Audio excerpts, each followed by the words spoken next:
जय श्री कृष्ण। मैं नीरू तनेजा अपने मुल्तानी हिंदी गालबात यूट्यूब चैनल में आपको चैत्र माह के कृष्ण पक्ष की पाप मोचनी एकादशी की कथा सुना रही हूँ।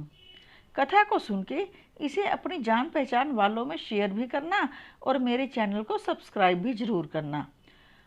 अगर आप व्रत ना कर सको तो इसे सुनने से भी कई पाप नष्ट हो जाते हैं। बोलो श्री कृष्ण भगवान की जय। धर्मराज युधिष्ठिर बोले, हे भगवान, अब आप मुझे चैत्र माह के कृष्ण पक्ष की एकादशी के बारे में बतलाइए। इस एकादशी का नाम, इसमें कौन से देवता की पूजा की जाती है तथा विधि क्या है, सो सब विस्तार पूर्वक कहिए। श्री कृष्ण भगवान बोले, हे राजन, एक समय मांधाता ने लोमेश ऋषि से ऐसा ही प्रश्न पूछा था। तब लोमेश ऋषि ने उत्तर दिया, हे राजन, चैत्र माह के कृष्ण पक्ष की एकादशी का नाम पाप मोचनी है। इसके व्रत के प्रभाव से मनुष्यों के अनेक पाप नष्ट हो जाते हैं।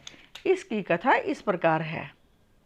प्राचीन समय में एक चैत्र रथ वन में अप्सराएं वास करती थी।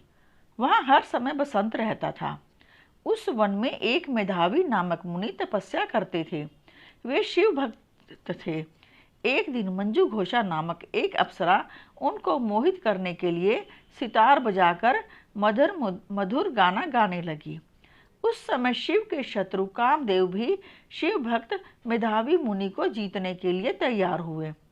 कामदेव ने उस सुंदर अप्सरा के भ्रू को धनुष बनाया, कटाक्ष को उसकी प्रत्यंचा, उसके नेत्रों को उसने संकेत बनाया और कुचों को कुरी बनाया।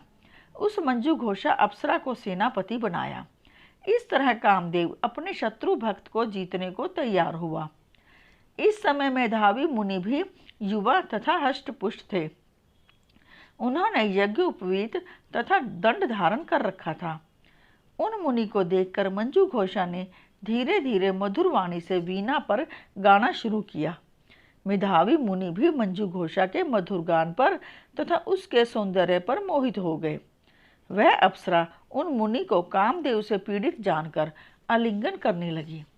वह मुनि उसके सौंदर्य पर मोहित होकर शिव रहस्य को भूल गए और काम के वशीभूत होने के कारण उन्हें दिन रात्रि का कुछ भी ध्यान ना रहा। एक दिन मंजू घोषा उन मुनि से बोली, हे मुनि, अब मुझे बहुत समय हो गया है, स्वर्ग जाने की आज्ञा दीजिए। उस अप्सरा के ऐसे वचनों को सुनकर मुनि बोले, हे सुंदरी, तू तो आज इस संध्या को आई है, अभी प्रातः काल तक ठहरो। मुनि के वचनों को सुनकर वह उनके साथ रमण करने लगी और बहुत समय बिता दिया। फिर उसने मुनि से कहा, हे मुनि देव, अब आप मुझे स्वर्ग को जाने की आज्ञा दीजिए। मुनि बोले, अरे, अभी तो कुछ भी समय नहीं हुआ है, अभी कुछ और देर ठहर।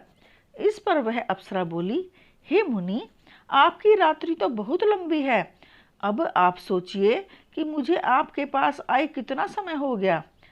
उस अप्सरा के वचनों को सुनकर मुनि को ज्ञान प्राप्त हो गया और समय का विचार करने लगे। जब रमण करने के समय का प्रमाण 57 वर्ष 7 माह और 3 दिन ज्ञात हुआ और उस अप्सरा को काल का रूप समझने लगे, वह बहुत क्रोधित हुए और तप नाश करने वाली अप्सरा की तरफ देखने लगे। उनके अधर कांपने लगे और इंद्रियां व्याकुल होने लगी। वह मुनि उस अप्सरा से बोले, हे दुष्ट, मेरे तप को नष्ट करने वाली, तू अब मेरे श्राप से पिशाचनी हो जा। तू महान पापणी और दुराचारनी है, तुझे धिक्कार है। उस मुनि के श्राप से वह पिशाचनी हो गई। तब वह बोली, हे मुनि, अब मुझ पर क्रोध को त्याग कर प्रसन्न हो जाओ और इस श्राप का निवारण कीजिए। तब मुनि को कुछ शांति मिली और पिशाचनी से बोले, रे दुष्टा, मैं तुझे शाप से छूटने का उपाय भी बतलाता हूँ। चैत्र माह के कृष्ण पक्ष की जो एकादशी है, उसका नाम पाप मोचनी है। उस एकादशी का व्रत करने से तेरी पिशाचनी की देह छूट जाएगी। इस प्रकार मुनि ने उसको समस्त विधि आदि बतला दी और अपने पिता च्यवन ऋषि के पास गए। च्यवन ऋषि अपने पुत्र को देखकर बोले, रे पुत्र, तूने यह क्या किया? तेरे समस्त पाप नष्ट हो गए हैं। मेधावी बोले, हे पिताजी, मैंने बहुत बड़ा पाप किया है, आप उसके छूटने का कोई उपाय बतलाइए। च्यवन ऋषि बोले, हे तात, तुम चैत्र माह के कृष्ण पक्ष को पाप मोचनी नाम की एकादशी का विधि तथा भक्ति पूर्वक व्रत करो। उनके वचनों को सुनकर मेधावी ऋषि ने पाप मोचनी एकादशी का विधि पूर्वक उपवास किया।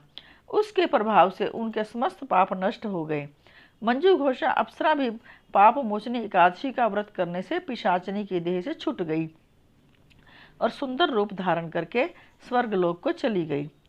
लोमेश ऋषि बोले, हे राजन, इस पाप मोचनी एकादशी के प्रभाव से सब पाप नष्ट हो जाते हैं। इस एकादशी कथा के श्रवण व पढ़ने से 1000 गोदान करने का फल मिलता है। इस व्रत के करने से ब्रह्म हत्या करने वाले, अगंबा करने वाले आदि के पाप नष्ट हो जाते हैं और अंत में स्वर्ग को जाते हैं। बोलो श्री कृष्ण भगवान की जय।